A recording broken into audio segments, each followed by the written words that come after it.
I'm waiting for this DNA. Okay, I can't see it. Who's it? Roman, okay, tell Jess what you were waiting to hear that could have moved you in the agreement direction. What were you waiting for? Well, I mean, it was a good speech, but there wasn't like any shocking statistic. I was waiting for something, that I hadn't heard.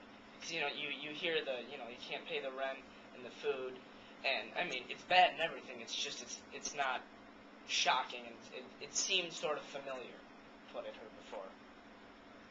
So that she didn't, with her hard data, make a reasonable case that we should respect the homeless? Well, I mean, you're saying you needed something shocking to make you respect the homeless?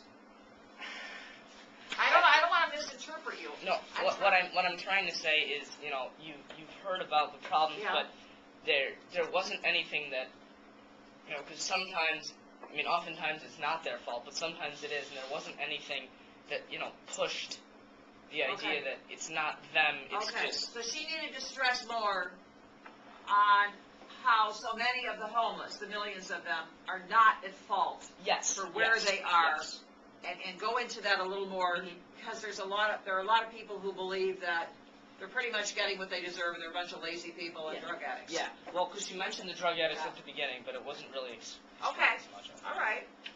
Who else is in neutral? Okay, what were you waiting for? I thought there was a few hard data, but I thought most of it was personal opinions. Like they're having a hard time, and you don't know what they're going through. But I didn't think there was a lot of hard data. But I think it was prepared well. Actually, she had quite a bit of hard data.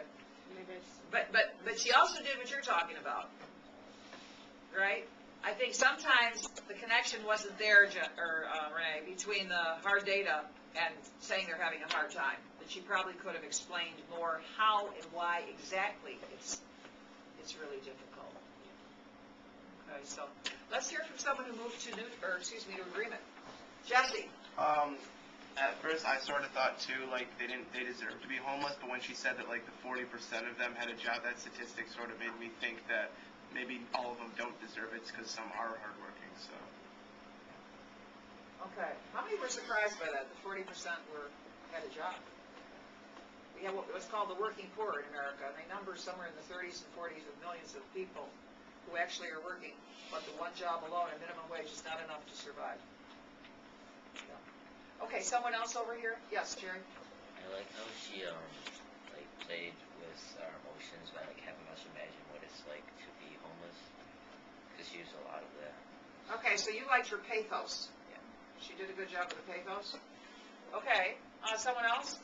Yes, Elliot. I like the including of how kids are born into being homeless and how they don't have a choice, so that swayed me a lot.